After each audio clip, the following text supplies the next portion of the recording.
रमंजनु किए, कंजनु भंजनु दैन, अंजनु रंजनु हूँ बिना, खंजनु गंजनु नैन।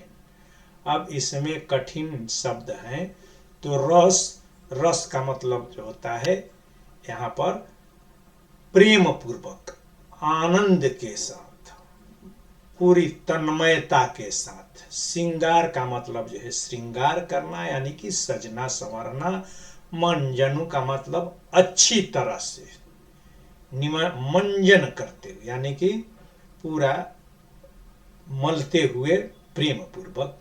कंजनु का मतलब कमल, और भंजनु का मतलब जो है भंग करना या तोड़ना, भंजन करना, तिरस्कृत करना। दैन का मतलब देना।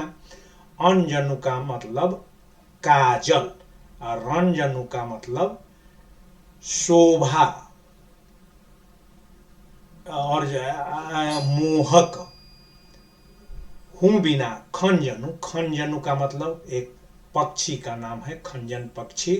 और गंजनु का मतलब जो है गिंजन कर देना, यानी कि मान मर्दन करना, मान भंग करना, तिरस्कृत करना। नैन का मतलब नेत्र।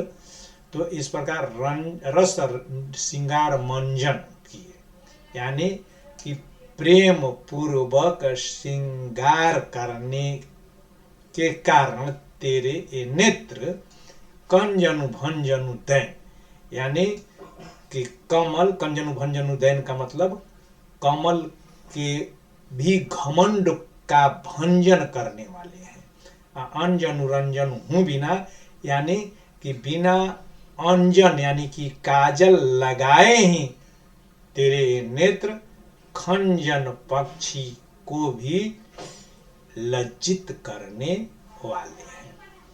अब इसका जो है प्रसंग क्या है, तो प्रस्तुत दोहे में नायिका के नेत्रों की शोभा का, उसके सौंदर्य का, उसके जो है आकर्षण का वर्णन है। यह वर्णन नायक अपनी प्रेमिका से भी जो है कर सकता है, या नायिका की सखी अपनी सखी से नायिका के नेत्रों के सौंदर्य का वर्णन करते हुए कह रही है। अब इसकी जो है व्याख्या देखें हम लोग, तो नायिका के नेत्रों की शोभा का वर्णन करते हुए नायक अपनी प्रेमिका से जो है कहता है, या नायिका की सखी